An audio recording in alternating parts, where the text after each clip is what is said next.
So hello guys, आज देखने वाले भौतिक विज्ञान के टॉप प्रश्न प्रश्न जो रेलवे ग्रुप डी के लिए बहुत ही इंपॉर्टेंट साबित होने वाले हैं, क्योंकि यह जितना भी क्वेश्चन रहेगा दोस्तों सब आपका प्रीवियस ईयर का क्वेश्चन रहेगा। वीडियो में बने रहना, वीडियो को अंत तक देखना। अगर आप नए हैं तो चैनल को सब्सक्राइब जरूर कर लेना है, ठीक है दोस्तों। चलते दोस्तों क्वेश्चन नंबर 1 की ओर। जितना भी क्वेश्चन करवाएंगे सब आपका VVI क्वेश्चन रहने वाला है जो अक्सर एग्जाम में पूछे जाते हैं, ठीक है। क्वेश्चन नंबर आपका पहला रहेगा कि जड़त्व का नियम सबसे पहले किसने प्रतिपादित किया था, आपको बताना है, ठीक है। तो याद रखें दोस्तों, जड़त्व का जो नियम दिए थे सबसे पहले जो प्रतिपादित किए थे वो आपका गैलीलियो ने किए थे, यानी कि ऑप्शन नंबर बी आपका करेक्ट आंसर हो जाएगा, ठीक है। क्वेश्चन नंबर अगला दोस्तों आपका कि यदि किसी वस्तु का वेग दुगना कर दिया जाए तो उसकी गतिज ऊर्जा पर क्या प्रभाव पड़ेगा, आपको बताना है, ठीक है। तो याद रखें तो यदि किसी वस्तु का जो वेग होता है दोस्तों दुगना कर देंगे, ठीक है, तो वस्तु की गतिज पर जो ऊर्जा पर प्रभाव पड़ेगा वो 4 गुनी हो जाएगी, याद रखना है, ठीक है। यानी कि ऑप्शन नंबर सी आपका करेक्ट आंसर हो जाएगा। क्वेश्चन नंबर अगला दोस्तों कि विद्युत प्रतिरोध की ऐसा इकाई क्या है, आपको बताना। देखिए विद्युत प्रतिरोध का जो दोस्तों ऐसा इकाई होता है आपको याद रखना है, वो होता है दोस्तों ओम, ठीक है। यानी कि ऑप्शन नंबर सी आपका करेक्ट आंसर हो जाएगा। क्वेश्चन नंबर अगला दोस्तों आपका कि हीरा कि चमकने का जो मुख्य कारण है दोस्तों क्या होता है, आपको बताना है। क्वेश्चन नंबर आपका 4 हो जाएगा। तो याद रखना है दोस्तों, हीरा जो चमकता है दोस्तों पूर्ण आंतरिक परिवर्तन के कारण, यानी कि ऑप्शन नंबर सी आपका करेक्ट आंसर हो जाएगा, ठीक है। क्वेश्चन नंबर अगला दोस्तों आपका 5 नंबर के स्पष्ट प्रतिध्वनि सुनने के लिए परावर्तक सतह और श्रोता के बीच न्यूनतम जो दूरी होती है वो कितनी होनी चाहिए, आपको बताना है, ठीक है। यानी कि एक लाइन में आंसर हम समझेंगे या क्वेश्चन समझेंगे दोस्तों, ठीक है, कि जो हम लोग ध्वनि सुनते हैं, ठीक है, तो हम लोग कितने मीटर की ध्वनि हम लोग स्पष्ट रूप से सुन सकते हैं दोस्तों, आपको बताना है, ठीक है। तो याद रखें दोस्तों, आपका जो राइट आंसर हो जाएगा ऑप्शन नंबर बी 17.2, ठीक है। यानी कि ऑप्शन नंबर बी आपका करेक्ट आंसर हो जाएगा। क्वेश्चन नंबर अगला दोस्तों आपका 6ठा नंबर की लेंस की क्षमता को मापने का इकाई क्या है, आपको बताना है, ठीक है। तो याद रखें दोस्तों, लेंस की जो क्षमता को मापा जाता है दोस्तों आपको याद रखना है, वो आपका डायोप्टर द्वारा मापा जाता है। इसको डी से सूचित किया जाता है दोस्तों, आपको याद रखना है, ठीक है। यानी कि ऑप्शन नंबर सी आपका करेक्ट आंसर हो जाएगा। क्वेश्चन नंबर अगला दोस्तों, जब प्रकाश एक माध्यम से दूसरे माध्यम में प्रवेश करता है तो उसकी कौन सी विशेषता नहीं बदलती, आपको बताना है, ठीक है। तो याद रखें दोस्तों, जब प्रकाश एक माध्यम से दूसरे माध्यम में जाती है तो उसकी कौन सी विशेषता नहीं बदलती है, तो आपको याद रखना है दोस्तों, आवृत्ति उसकी नहीं बदलती है, ठीक है। यानी कि ऑप्शन नंबर सी आपका करेक्ट आंसर हो जाएगा। क्वेश्चन नंबर अगला दोस्तों 8 नंबर की पृष्ठ तनाव किसके कारण उत्पन्न होता है, आपको बताना है, ठीक है। तो याद रखें दोस्तों, पृष्ठ तनाव जो होता है दोस्तों किसके कारण उत्पन्न होता है, तो आपको याद रखना है वो आपको अणुओं के बीच संयोजक बल के कारण, किस बल के कारण, संयोजक बल के कारण, ठीक है, पृष्ठ तनाव उत्पन्न होता है, आपको याद रखना है। यानी कि ऑप्शन नंबर ए आपका करेक्ट आंसर हो जाएगा, ठीक है। क्वेश्चन नंबर अगला दोस्तों 9 नंबर कि रॉकेट का उड़ना न्यूटन के किस नियम पर आधारित है, आपको बताना। देखिए जो दोस्तों रॉकेट उड़ता है वो न्यूटन के कितने नियम पर आधारित दोस्तों, आपको बताना है। तो याद रखना वो आपका तृतीय नियम पर है, ठीक है। यानी कि ऑप्शन नंबर सी आपका करेक्ट आंसर हो जाएगा। क्वेश्चन नंबर अगला दोस्तों कि सौर सेल देखे होंगे दोस्तों, सौर ऊर्जा को किस ऊर्जा में परिवर्तित करता है, आपको बताना। देखिए जो सोलर सेल होता है दोस्तों, ठीक है, वो सौर ऊर्जा को किस ऊर्जा में परिवर्तित करता है, तो आप बहुत इजी क्वेश्चन है दोस्तों, वो आपका विद्युत ऊर्जा में परिवर्तित करता है, ठीक है। यानी कि ऑप्शन नंबर सी आपका करेक्ट आंसर हो जाएगा। क्वेश्चन नंबर अगला दोस्तों 11 नंबर की पृथ्वी के केंद्र पर किसी वस्तु का जो भार होता है वह कितना होता है दोस्तों, आपको बताना है, ठीक है। क्वेश्चन नंबर आपका 11 हो जाएगा। तो याद रखें दोस्तों, जो पृथ्वी का जो केंद्र होता है, ठीक है, किसी वस्तु का जो भार होता है दोस्तों, ठीक है, वो कितना होता है, आपको बताना है।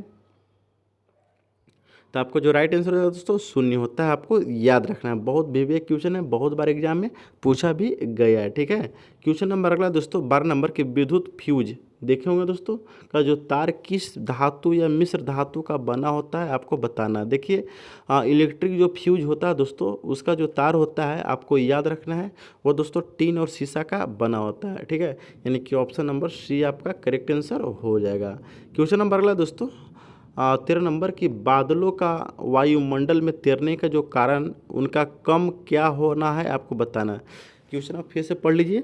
बादलों के वायुमंडल में तैरने का कारण उनका कम क्या होना है आपको बताना है। आखिर वायुमंडल में बादल क्यों तैरते हैं दोस्तों, उसमें क्या कमी होता है, क्या इसके लिए कारण बताना है आपको। तो याद रखना दोस्तों, आपका घनत्व उसका यानी कि डेंसिटी आपका कम होता है, यानी कि ऑप्शन नंबर सी आपका करेक्ट आंसर हो जाएगा। ठीक है। क्वेश्चन नंबर अगला दोस्तों 14 नंबर की एस्ट्रोफिजिक्स में चंद्रशेखर सीमा किससे संबंधित है आपको बताना। देखिए एस्ट्रोफिजिक्स में चंद्रशेखर जो सीमा होता है दोस्तों वो किससे संबंधित है आपको बताना है। तो याद रखना दोस्तों वो आपका वह तारों का द्रव्यमान से। ठीक है, बहुत बेबी क्वेश्चन है, आपको याद रखना है। ठीक है, यानी कि ऑप्शन नंबर ये आपका करेक्ट आंसर हो जाएगा। ठीक है दोस्तों। क्वेश्चन नंबर अगला दोस्तों कि प्राथमिक रंग कौन से हैं आपको बताना। देखिए जो प्राथमिक रंग रहता है दोस्तों प्राइमरी कलर, ठीक है, वो कौन कौन से होते हैं दोस्तों आपको याद रखना है एक लाइन में। ठीक है, याद रखिए दोस्तों लाल, हरा और नीला होता है। ठीक है, यानी कि ऑप्शन नंबर बी आपका करेक्ट आंसर हो जाएगा। लाल, हरा और नीला को हम प्राथमिक रंग कहते हैं, आपको याद रखना है। ठीक है। क्वेश्चन नंबर 16 नंबर हो जाएगा दोस्तों पास्कल किसकी इकाई है आपको बताना। देखिए बहुत भी क्वेश्चन है, बहुत इजी भी है। ठीक है, तो पास्कल जो होता है दोस्तों आपको याद रखना है, यह दाब का है। ठीक है, यानी कि ऑप्शन नंबर बी आपका करेक्ट आंसर हो जाएगा। क्वेश्चन नंबर अगला दोस्तों 17 नंबर की पानी के जो बूंद होता है दोस्तों गोल होने का क्या कारण है आपको बताना है। तो याद रखें दोस्तों जो पानी के बूंद होता है दोस्तों, ठीक है, वो किसके कारण गोल होता है। तो आपको जो राइट आंसर हो जाएगा पृष्ठ तनाव के कारण। ठीक है, यानी कि ऑप्शन नंबर सी आपका करेक्ट आंसर हो जाएगा। क्वेश्चन नंबर अगला दोस्तों 18 नंबर कि निकट दृष्टि दोष को दूर करने के लिए किस लेंस का उपयोग किया जाता है आपको बताना। देखिए जो निकट दृष्टि दोस्त होता है दोस्तों जिसको मायोपिया के नाम से हम लोग जानते हैं, आपको याद रखना है। ठीक है, कहूँ कहूँ दोस्तों आपको मायोपिया दिया रहता है, कहूँ कहूँ निकट दृष्टि दोस्त दिया रहता है। ठीक है, तो आपको कन्फ्यूज नहीं होना है। ठीक है, इसको कन्फ्यूज नहीं होना है, मायोपिया और निकट दृष्टि दोष दोनों एक ही हैं। अब रहा दोस्तों को दूर करने के लिए कौन सा लेंस का उपयोग किया जाता है, तो आपको याद रखना है दोस्तों आपका जो राइट आंसर हो जाएगा ऑप्शन में बी अवतल लेंस का उपयोग किया जाता है। ठीक है, यानी कि ऑप्शन नंबर बी आपका करेक्ट आंसर हो जाएगा। क्वेश्चन नंबर अगला दोस्तों 19 नंबर कि विद्युत मोटर विद्युत ऊर्जा को किस में बदलता है आपको बताना। देखिए जो विद्युत मोटर होता है दोस्तों वो विद्युत ऊर्जा को किस में बदलता है, तो ये तो दोस्तों इजी क्वेश्चन है, आप बता पाइएगा। ठीक है, तो आपका जो राइट आंसर हो जाएगा दोस्तों ऑप्शन नंबर बी यांत्रिक ऊर्जा में। ठीक है, यानी कि ऑप्शन नंबर बी आपका करेक्ट आंसर हो जाएगा यांत्रिक ऊर्जा। ठीक है।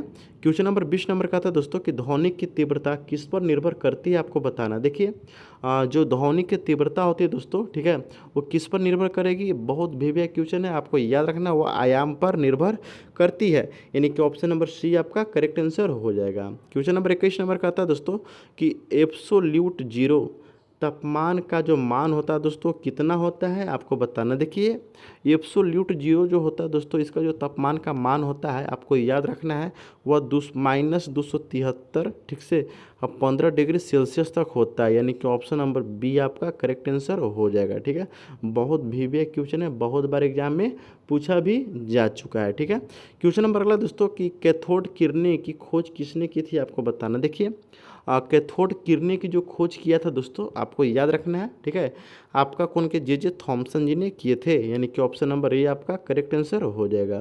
क्वेश्चन नंबर अगला दोस्तों 23 नंबर कि परमाणु के नाभिक की खोज किसने की थी। देखिए परमाणु के जो नाभिक की खोज किया था दोस्तों वो आपको याद रखना है, वो आपको कौन किए थे, रदरफोर्ड जी ने परमाणु के नाभिक की खोज किए थे, आपको याद रखना है दोस्तों। ठीक है, यानी कि ऑप्शन नंबर बी आपका करेक्ट आंसर हो जाएगा।